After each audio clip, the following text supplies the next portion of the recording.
Buenos días, hermanos. Abramos nuestras Biblias en el capítulo 21 de Hechos. Hoy vamos a ver cómo es que Dios tiene en sus manos a su iglesia, a sus pastores, a sus líderes para extender el reino de Dios.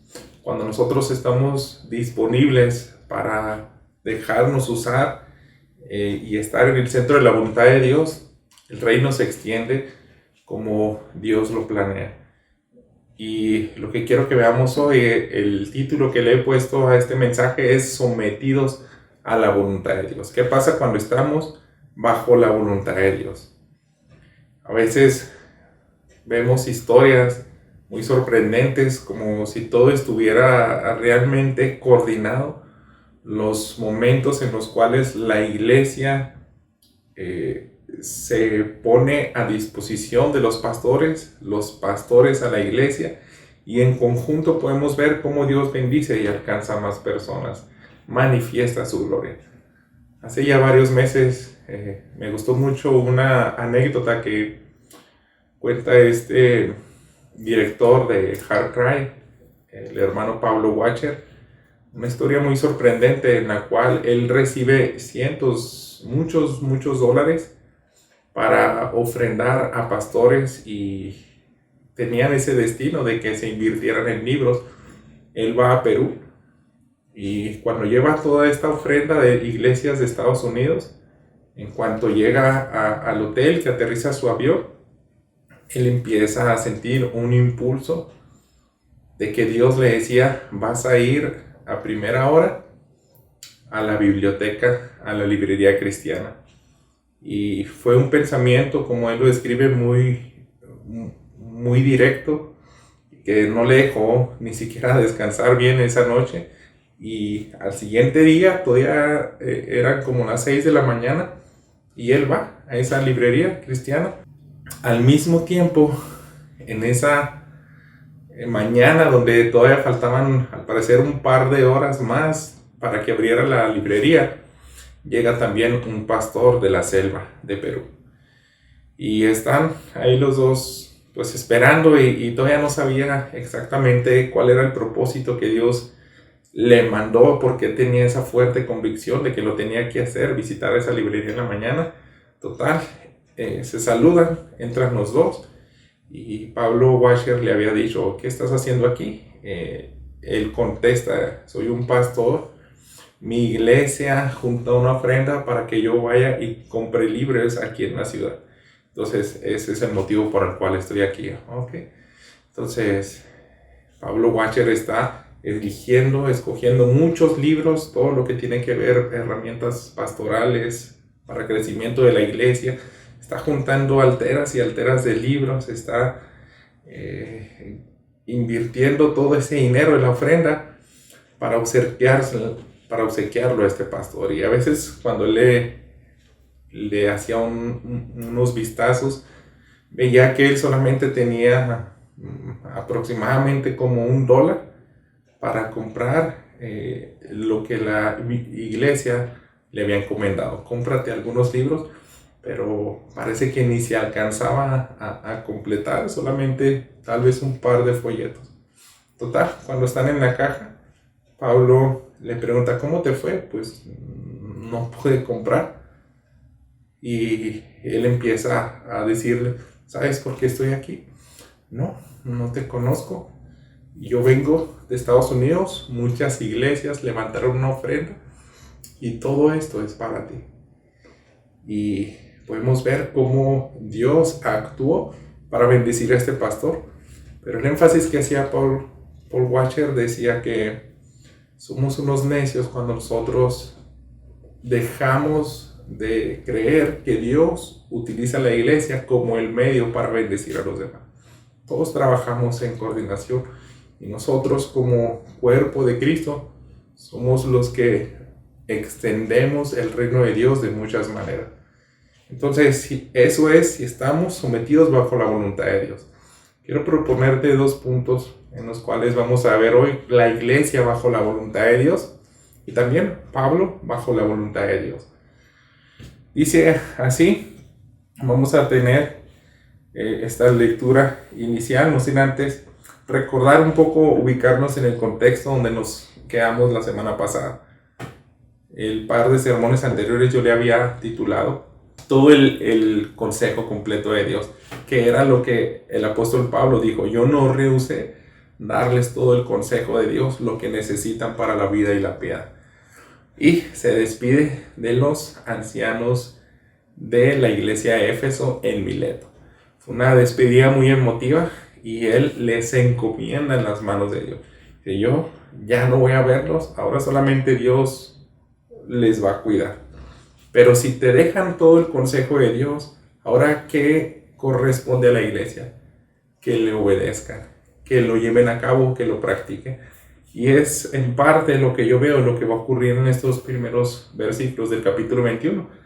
Fíjate cómo dice el versículo 1 al 4. Después de separarnos de ellos, salimos y navegamos con rumbo directo a Cos. Al día siguiente a Rodas, y de ahí a Pátara. Al encontrar un barco que iba para Fenicia, subimos a bordo y nos hicimos a la vela. Cuando vimos la isla de Chipre, dejándola a la izquierda, navegamos hacia Siria y desembarcamos en Tiro, porque la nave debía dejar ahí su cargamento. Después de hallar a los discípulos, nos quedamos ahí 7 días. Ellos le decían a Pablo por el Espíritu que no fuera a Jerusalén. Inicia Lucas narrando más o menos el transcurso de una distancia de 600 kilómetros que empieza a viajar el apóstol Pablo rumbo a Jerusalén. Y en estas ciudades vemos cómo implica mucha logística, implica mucho que hacer en coordinación de viajes. Recordemos que es una época muy distinta de nosotros. Para nosotros 600 kilómetros puede ser hasta en un solo día, tal vez, en completo, tal vez, en un buen barco. Pero en ese entonces no. Zarpaban de una ciudad, llegaban a otra, después a otra. Y es muy probable que el que se hayan quedado 7 días en esta última ciudad es que tenían que necesitar todos esos días para los barcos cargar, descargar. Pero podemos pensar que eran muchas semanas las que implicaban viajar estos 600 kilómetros. Por fin llega a esta última ciudad y Pablo convoca a los discípulos, dice que les encuentra y ellos le hacen una advertencia de no ir a Jerusalén, como lo encontramos aquí en el capítulo 4. Le decían a Pablo por el Espíritu que no fuera a Jerusalén. Eran creyentes, tenían el Espíritu Santo, ellos también escuchaban la voz de Dios. Sin embargo, le estaban diciendo: no vayas a Jerusalén. Y después de esa advertencia, Pablo los ignora, no les hace caso, y pudiéramos estar viendo tal vez un cierto tipo de contradicción, porque Pablo en el capítulo anterior ya les había dicho que era necesario que fuera a Jerusalén. Si ahora por el mismo Espíritu Santo le están diciendo estos discípulos que no vaya, tenemos que entender muy bien qué está pasando aquí, hermanos. Fíjense cómo dice el versículo 5. Pasados aquellos días partimos y emprendimos nuestro viaje, mientras que todos ellos con sus mujeres e hijos nos acompañaron hasta las afueras de la ciudad. Después de arrodillarnos y orar en la playa, nos despedimos unos de otros. Entonces subimos al barco y ellos regresaron a sus hogares. Entonces Pablo fue firme, a pesar de que le dicen no vayas a Jerusalén, se despide de ellos. Podemos imaginarnos que fue una despedida igual de emotiva que en Mileto. Hubieron lágrimas, dice que también se arrodillan en la playa, oran. También muy probable que ellos tampoco iban a volver a ver a Pablo. Como les había dicho a los ancianos de Mileto, esta será la última vez que me vean cara a cara. Ante esta advertencia, Pablo prosigue en su viaje. Y veamos a dónde llega en el versículo 7. Terminando el viaje desde Tiro, llegamos a Tolemaida y después de saludar a los hermanos, nos quedamos con ellos un día. Al día siguiente partimos y llegamos a Cesarea. y entrando en la casa de Felipe el evangelista, que era uno de los 7, nos quedamos con él. Este tenía 4 hijas vírgenes que profetizaban, y deteniéndonos ahí varios días, descendió de Judea cierto profeta llamado Ágabo, quien vino a vernos, y tomando el cinto de Pablo, se ató las manos y los pies, y dijo: Así dice el Espíritu Santo, así atarán los judíos en Jerusalén al dueño de este cinto, y lo entregarán en manos de los gentiles. ¿Qué sucede aquí? Exactamente lo mismo que en la reunión con los discípulos anteriores. Por el Espíritu le dicen: no vayas a Jerusalén. Pero aquí también es un profeta, alguien que estaba específicamente utilizado por el Espíritu Santo para predecir situaciones futuras.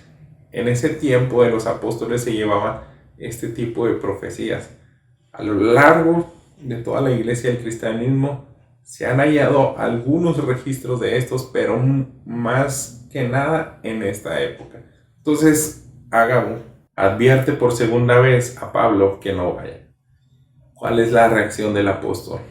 Dice en el versículo 12: al escuchar esto, tanto nosotros como los que vivían ahí le rogamos que no subiera a Jerusalén. Entonces Pablo respondió: ¿qué hacen llorando y quebrantándome el corazón? Porque listo estoy no solo a ser atado, sino también a morir en Jerusalén por el nombre del Señor Jesús. Como no se dejaba persuadir, dejamos de insistir, diciéndonos que se haga la voluntad del Señor. Pablo fue firme, hermano.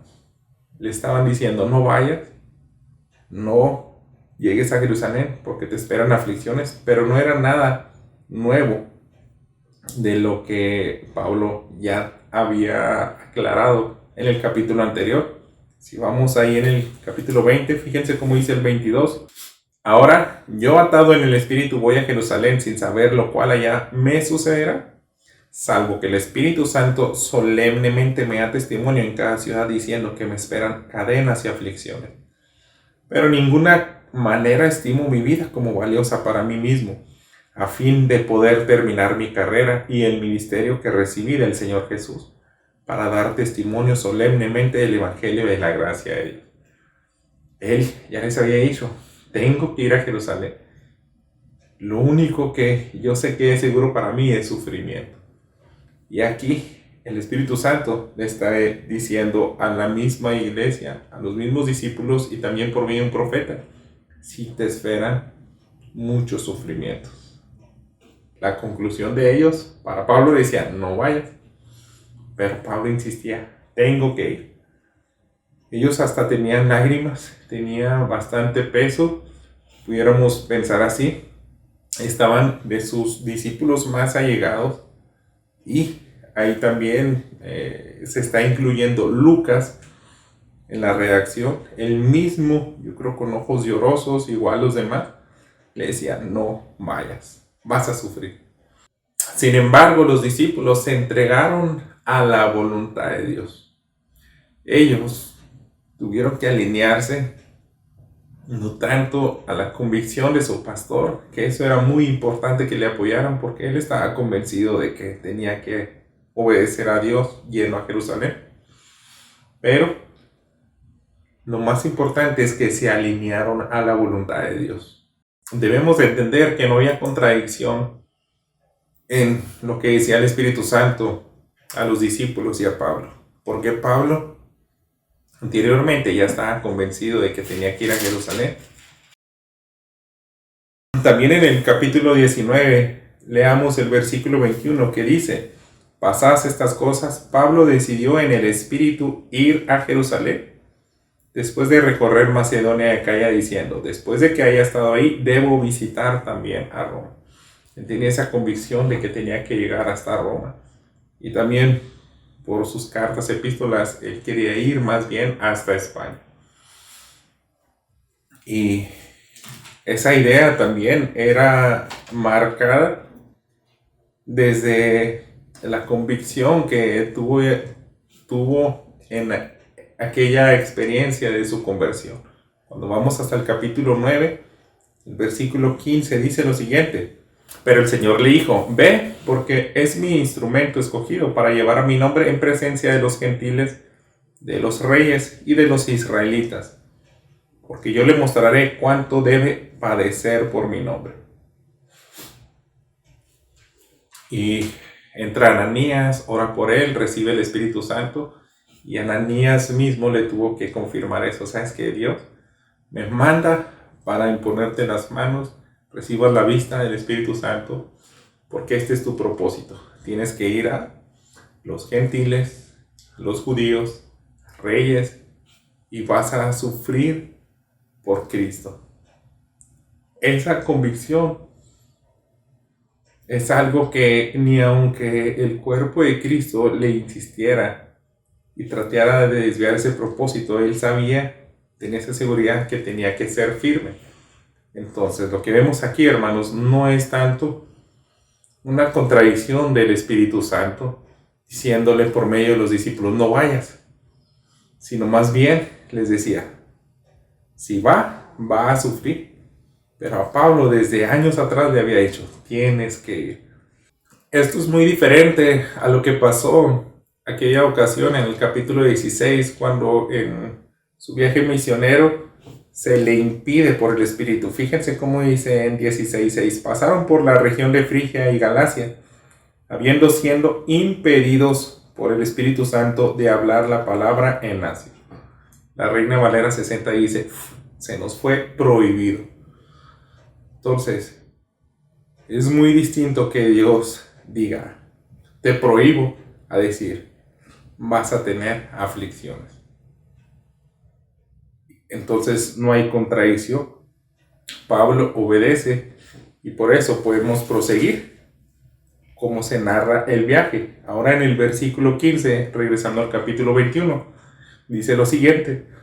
Después de estos días nos preparamos y comenzamos a subir hacia Jerusalén. Nos acompañaron también algunos de los discípulos de Cesarea, quienes nos condujeron a Mnasón de Chipre, un antiguo discípulo con quien deberíamos hospedarnos.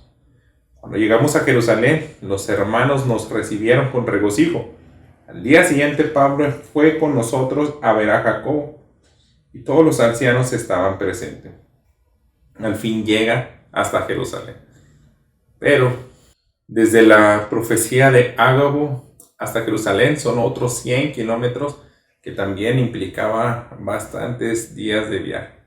Al menos un par de días y si no sabemos si tenían caballos o bestias que cargaran equipaje.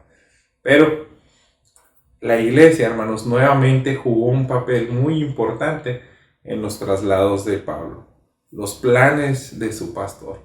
Él necesitaba ir a Jerusalén, ellos le hospedaron, le condujeron cuando tenía que salir a otra ciudad, atendieron a sus convocatorias. Eso lo vemos desde el capítulo anterior, cuando dice, hablen a los ancianos de Éfeso que vengan a Mileto. Ahora cuando llega a estas ciudades también, dice, encontramos a los discípulos. Se les convocaban y ellos atendían al llamado a su pastor. Escucharon sus consejos, hermanos. Aunque disertaba seguramente muchas horas, ellos oraron con él y sobre todo le obedecían. Quería mencionar todo esto porque a ti y a mí se nos debe plantear esta pregunta. ¿Qué estás haciendo tú en este momento con el apoyo que nos pide Dios a nuestros pastores, a los evangelistas, aquellos que están dedicados 100% a compartir el mensaje de salvación? Hay muchas maneras en las cuales podemos involucrarnos. Por eso yo quise decir este primer punto. La iglesia, si está en manos de Dios, dentro de su voluntad, ellos van a ser instrumentos para que en conjunto bendigan a todos aquellos hermanos que tienen dones de liderazgo, de predicación, de evangelismo o son pastores. Piensa de qué maneras prácticas puedes bendecir a otros hermanos, a tu pastor. Ese es un llamado a ti como congregante, porque les repito, En el capítulo anterior, en las 2 semanas pasadas, hemos visto que Pablo hizo su parte, les dio todo el consejo de Dios, pero ahora corresponde a tu parte. ¿Vas a obedecer? ¿Vas a unirte a la convicción de tu pastor? Esto va a hacer que Dios extienda su obra. Sí, tanto el pastor como tú están sometidos y están dentro de la voluntad de Dios. Antes de cerrar este primer punto, debemos de aclarar algo al respecto de cómo los pastores eran servidos por sus congregaciones. Quiero hacer este breve paréntesis para también no pasar por alto que hay una triste realidad en la cual a veces iglesias son desfalcadas, son trasquiladas las ovejas por pastores que son mal administradores de los bienes y recursos de la iglesia. Pero con el apóstol Pablo no era así. Yo creo que en base a muchos de los escritos de Lucas que deja a la iglesia y de cómo se comportaba Pablo en los viajes misioneros, anteriormente les había dicho en la despedida de los ancianos de Mileto, yo no quise hacerles cargas a ustedes, trabajé con mis propias manos. Y en base a muchas cosas que podemos observar, por eso en este tratado de la enseñanza de los 12 apóstoles, se cree que es el escrito más antiguo que se puede tener de la iglesia. Encontramos los siguientes. Fíjate cómo dice: había entonces profetas que iban visitando las iglesias de pueblo en pueblo. Se advierte que si un profeta quiere quedarse en el mismo lugar más de 3 días sin trabajar, es un falso profeta. Y si habla en el espíritu para pedir dinero o comida, es un falso profeta. El obrero merece su paga, pero el siervo del Señor crucificado no puede buscar lujos. Entonces Pablo simplemente se hospedaba de manera temporal, él trabajaba, él también se dejaba ministrar, pero nunca nos da indicio de que buscara lujos. Entonces de aquí yo creo que puedes tener una guía práctica para identificar cuando alguien está tratando de abusar del evangelio, de enriquecerse aquí en vida, buscar esa recompensa con cosas, valores que nosotros ya les podemos clasificar como lujos. Entonces estamos entrando en algo muy triste, muy peligroso que se puede llevar en las iglesias. Que Dios nos guarde eso, pero sobre todo que nos ayude más que nada a ministrar a los siervos de Dios, dándole lo necesario, lo que ellos necesitan. Ellos estaban involucrados en hospedarle, en ayudarle cuando iban a salir sus viajes, sus barcos, conseguir precios, ayudar hasta cargar maletas. Ellos estaban siempre atendiendo a sus enseñanzas y sobre todo pues le obedecían. Cuando nosotros estamos así, dentro de la voluntad de Dios como ovejas, vamos a ofrendar. No vamos a dejar de congregarnos. Vamos a hacer todo en conjunto para que la obra de Dios avance. Esto es del lado de la oveja. Pero ahora quiero que veamos Pablo bajo la voluntad de Dios. ¿Qué acerca de los pastores cuando tienen esa convicción de que Dios les ha dado un llamado especial y cómo llevarlo a cabo? Dice el versículo 19 al 22. Después de saludarlos, comenzó a referirles una por una las cosas que Dios había hecho entre los gentiles mediante su ministerio.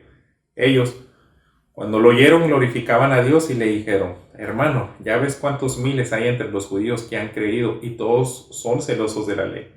Se les ha contado acerca de ti, que enseñas a todos los judíos entre los gentiles que se aparten de Moisés, diciéndoles que no se circunciden, que no circunciden a sus hijos ni observen las tradiciones. Entonces, ¿qué es lo que se debe hacer? Porque sin duda la multitud se reunirá, pues oirán que has venido. Pablo llega a Jerusalén y fue muy bien recibido. Y él siempre le da el honor, la gloria a Dios. En 1 Corintios capítulo 15 nos dice lo siguiente, cuando leemos aquí en el versículo 10. Pero por la gracia de Dios soy lo que soy, y su gracia para conmigo no resultó vana. Antes bien he trabajado mucho más que todos ellos, aunque no yo, sino la gracia de Dios en mí. Pablo deja bien en claro, Dios es el que hizo todo a través de mí. Así como vemos que Dios fructificó el trabajo de la iglesia en Jerusalén y le dicen, aquí hay miles de judíos que han venido a la fe. También Pablo trajo a muchos miles entre los gentiles. Ellos escuchan a Pablo, glorifican a Dios y sin embargo podemos ver que se plantea una circunstancia que es algo difícil. Ahora que estás aquí, tenemos que dejar bien en claro nuestra postura de todo lo que habíamos visto años atrás en el concilio, ahí mismo en Jerusalén, cuando ya habían tratado con este problema de que los judaizantes querían introducir también la ley de Moisés a los gentiles. Aquí el problema es de que los judíos podían estar en la misma situación de batallar en dejar esas costumbres y los judaizantes, los judíos que no eran creyentes, iban a dar muy mala fe y reputación al apóstol Pablo. Ellos no le querían, no amaban su ministerio.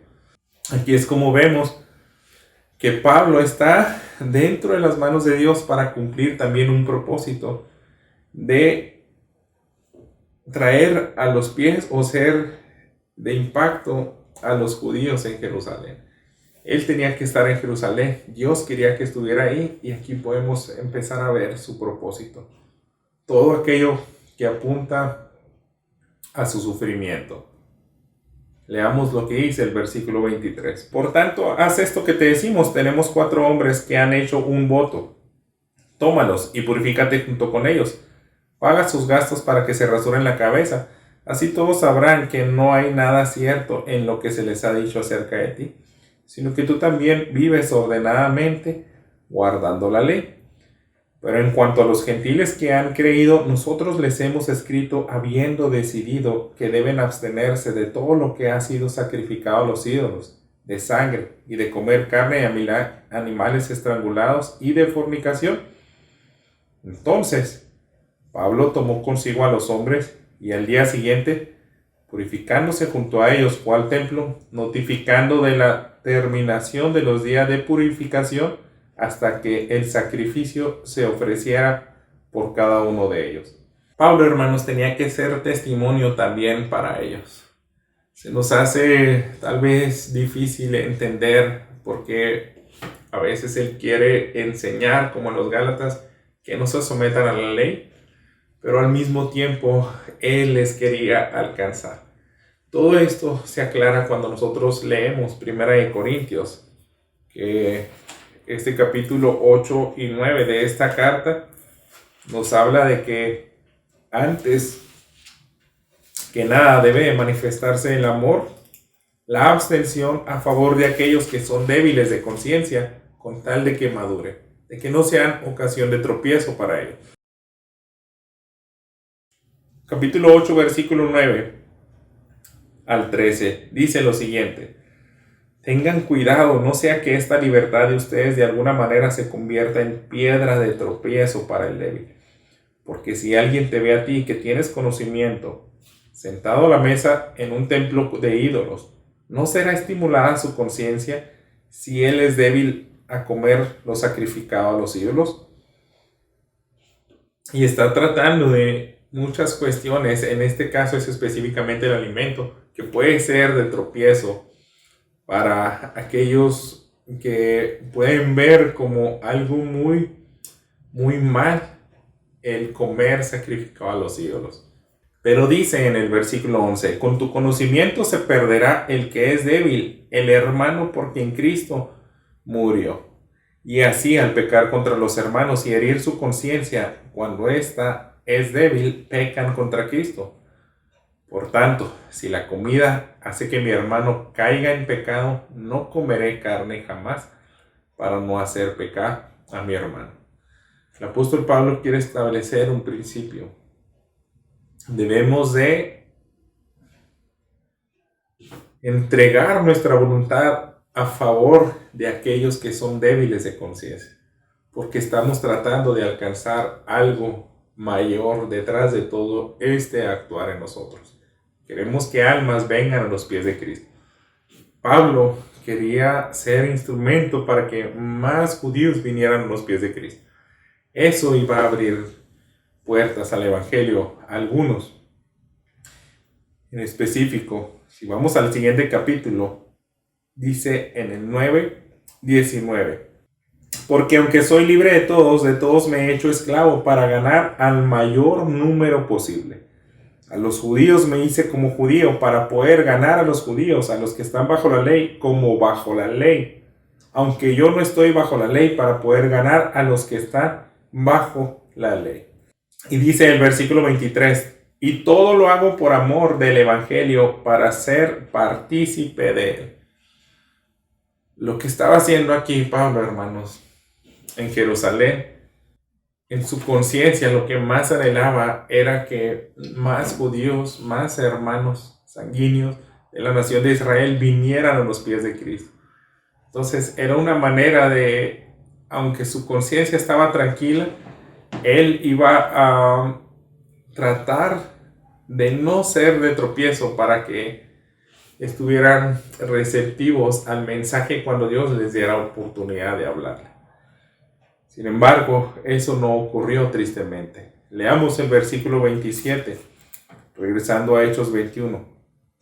Cuando estaban para cumplirse los 7 días, los judíos de Asia, al verlo en el templo, alborotaron a todo el pueblo y le echaron manos, gritando: hombres de Israel, ayúdenos. Este es el hombre que enseña a todos por todas partes contra nuestro pueblo, la ley y este lugar. Además, incluso ha traído griegos al templo y ha profanado este lugar santo. Pues anteriormente habían visto a Trófimo el Efesio con él en la ciudad y pensaban que Pablo lo había traído al templo. Se alborotó toda la ciudad y llegó el pueblo corriendo de todas partes. Apoderándose de Pablo, lo arrastraron fuera del templo y al instante cerraron las puertas. Mientras procuraban matarlo, llegó aviso al comandante de la compañía romana que toda Jerusalén estaba en confusión. Y como era de imaginar, la oposición del enemigo se lleva a cabo por medio de aquellos judíos que también ya le conocían desde sus viajes misioneros anteriores.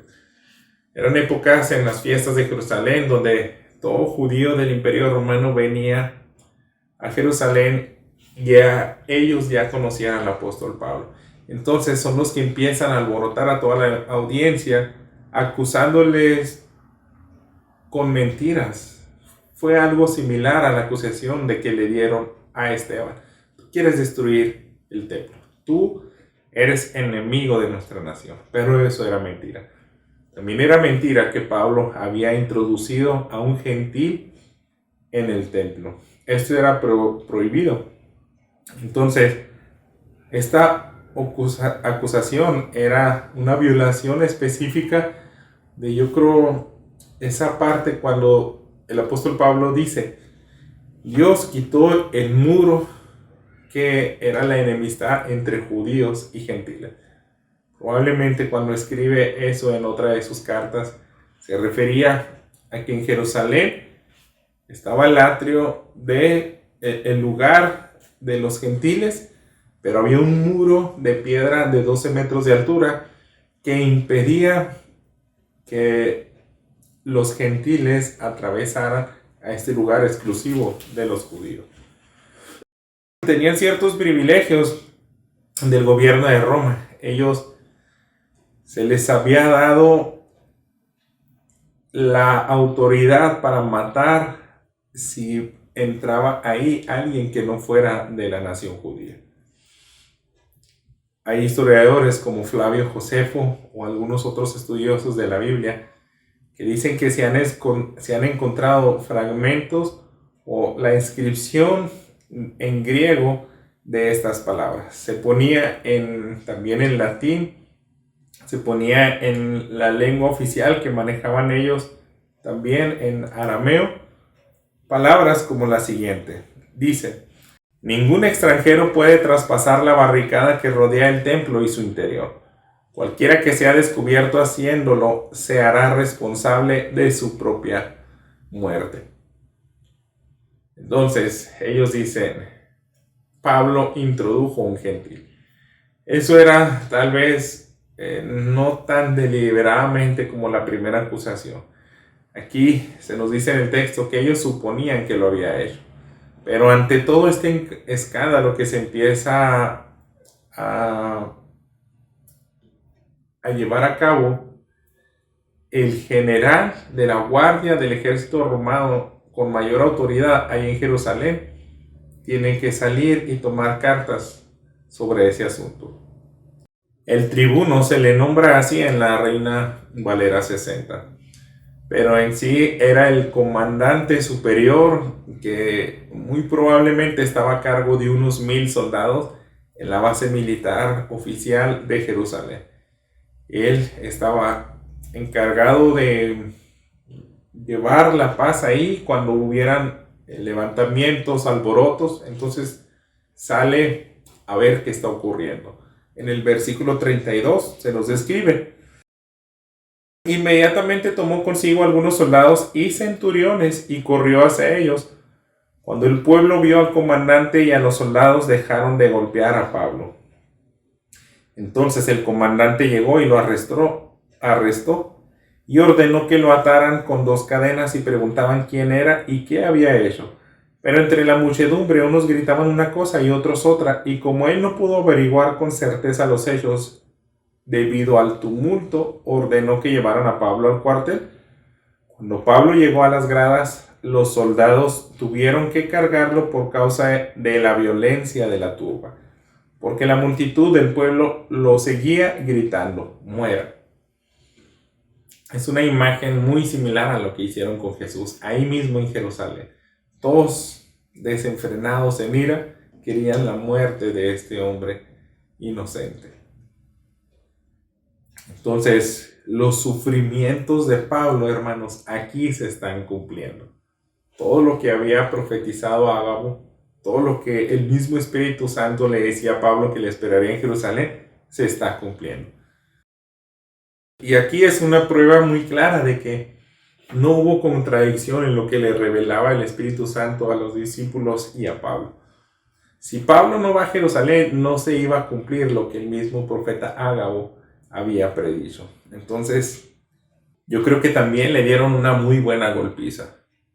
Y también vemos que se está cumpliendo el que es atado, es encadenado por los soldados romanos. Y aquí vemos a Pablo dentro de la voluntad de Dios. El pastor que bendijo plantando muchas iglesias en Asia, en sus viajes misioneros, ahora tiene un propósito específico que cumplir aquí.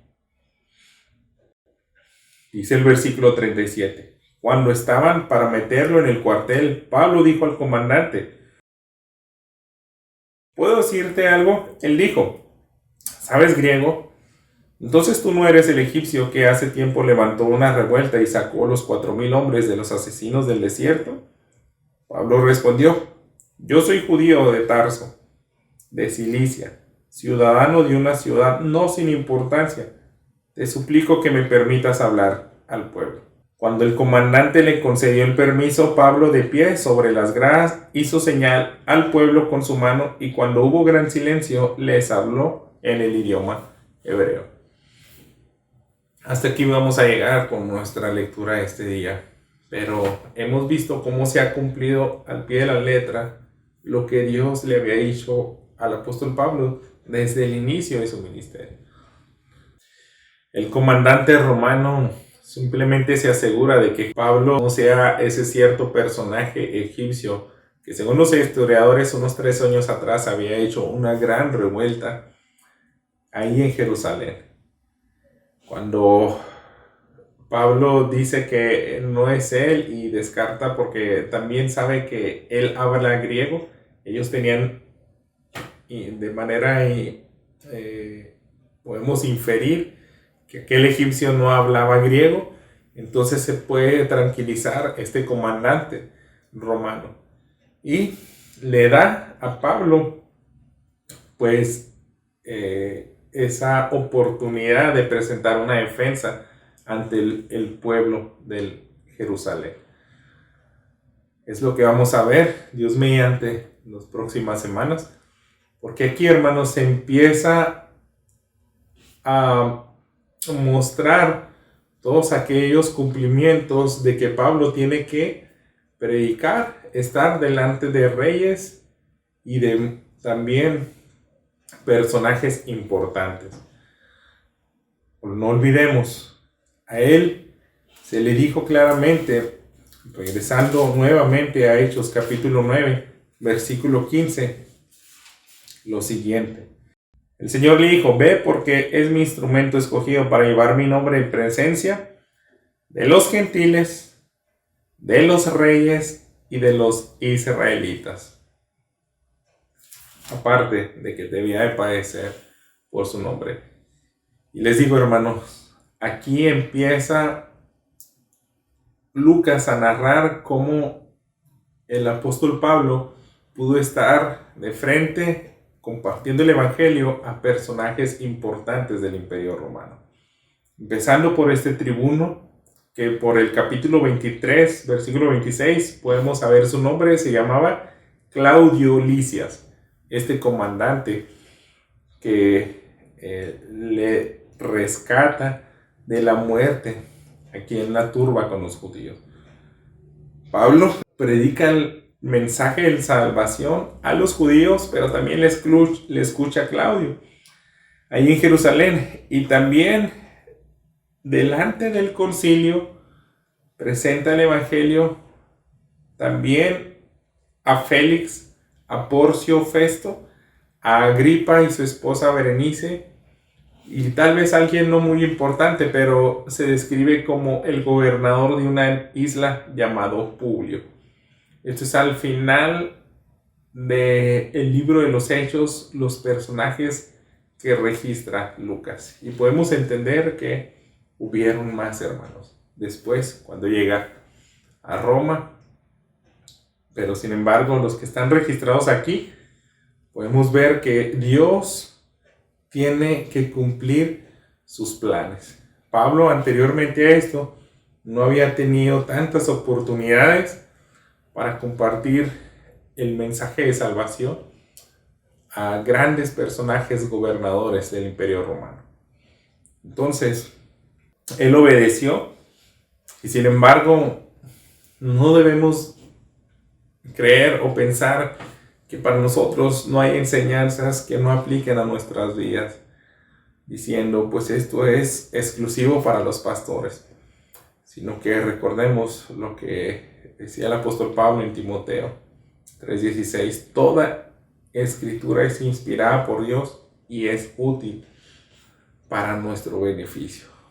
El príncipe de los predicadores, Spurgeon, decía que no todos somos llamados a ser apóstoles, pastores, evangelistas, misioneros, pero sí, hermanos, somos llamados a defender el evangelio, a profesar nuestra fe y a proclamar ese evangelio de salvación.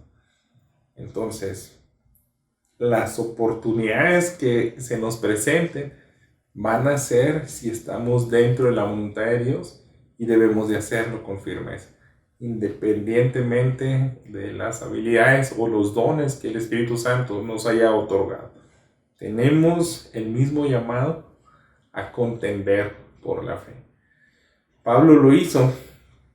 La iglesia, dentro de la voluntad de Dios, pudo bendecir a Pablo para que extendiera el evangelio en muchos lugares, y Pablo aquí está dentro de la voluntad de Dios, aunque en sufrimientos, pero nos debe dejar bien en claro, hermanos, que es lo mejor. Cuando nosotros estamos sometidos a la voluntad de Dios, es cuando le vamos a glorificar. Acompáñame en una oración para pedirle a Dios que seamos esos creyentes. Señor, gracias porque nos muestras que no hay nada mejor que someternos a ti, porque tú te diste por nosotros y tus planes son perfectos. Tus designios son perfectos, Padre, y lo que más quieres es alcanzar al pecador. Quieres que tu luz llegue a aquellos rincones oscuros y para eso necesitamos someternos a tu voluntad. Pido pues, mi Señor, que mis hermanos en este momento entiendan que es necesario atender a la voz de tu palabra. Si ya nos has mostrado gran parte de todo el consejo, lo que necesitamos para la vida y la piedad, te pido, Padre, que les ayudes a ser una congregación obediente. De igual manera, mi Padre, ayúdame a estar siempre dentro de tu voluntad, a tener esa convicción firme de todo lo que me muestres va a ser en beneficio a tu obra. Ayúdanos a ser obedientes a cada uno en lo que nos corresponde. Gracias por tu palabra, Señor. Dios, te amo, todo el honor, toda la gloria, en nombre de Cristo Jesús. Amén.